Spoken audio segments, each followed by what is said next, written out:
दर्यापूर तालुक्यात वाढता गुन्हेगारीमुळे नागरिकांमध्ये भीतीचं वातावरण। कानोली येथे तरुणावर चाकू हल्ला, पोलीस यंत्रणेच्या कार्यक्षमतेवर प्रश्नचिन्ह।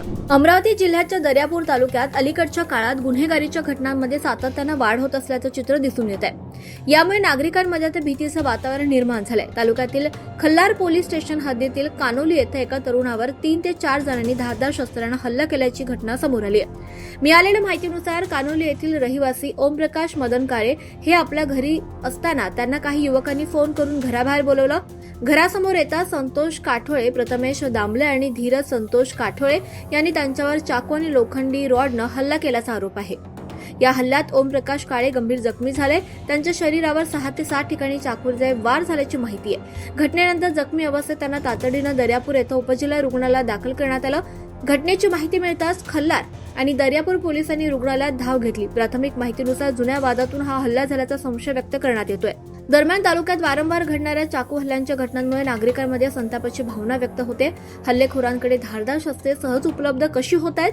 कायद्याचा धाक कमी झाला का, असे प्रश्न आता नागरिक विचारतायत। गेल्या काही महिन्यांपासून तालुक्यात मारहाण, चाकू हल्ले, दहशत निर्माण करणारे प्रकार आणि इतर गुन्हेगारींच्या घटनांमध्ये वाढ झाल्याचे दिसून येत आहे।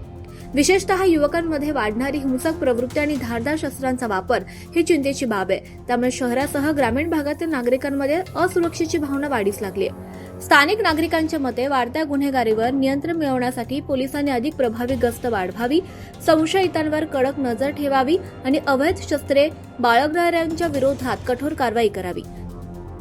तसेच वरिष्ठ पोलीस अधिकाऱ्यांनी देखील या गंभीर परिस्थितीकडे लक्ष ठेवून ठोस उपाययोजना कराव्यात अशी मागणी होते। कानोली येथील या घटनेमुळे दर्यापूर तालुक्यातील कायदा आणि सुव्यवस्थेचा प्रश्न पुन्हा एकदा ऐरणीवर आलाय। वाढत्या गुन्हेगारीला आळा घालण्यासाठी पोलीस प्रशासनाने तातडीनं प्रभावी पावले उचलावीत अशी मागणी नागरिकांकडून जोर धरते। बोलावलं साध्या मनानं खाली येऊन मी गेलो। प्रथमेश दामले, धीरज काठोळे दोघं जण येईन पहिले घरापाशी येऊन गाव मारले। रोडवर गेल्यावर घरापाशी, नंतर चौकात आलो दवाखान्यासाठी। दोघंही बापले लेका आले, ते 2 पोरं होते। त्याचा संतोष काठोळे रॉड काढला अंगावर, या दोघांनी चाकू चौकातही मारलं। लोक आले, ओळवलं, एक घाव जप्त केला, एक घाव आणि पैसे घेऊन ठीक केले।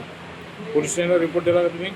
हो, नाही त्याला इथून गेले ते। वाद काय झाला? वाद काहीच नाही, पहिले बोलचाल झाली, दारू पिऊन बसला आम्ही इथं, हे ते असे बोलचाल झाली। अरे वाद काय झाला? म्हणजे तुम्हाला चाकू मारायचं कारण काय नाही? कबूतर कबूतरच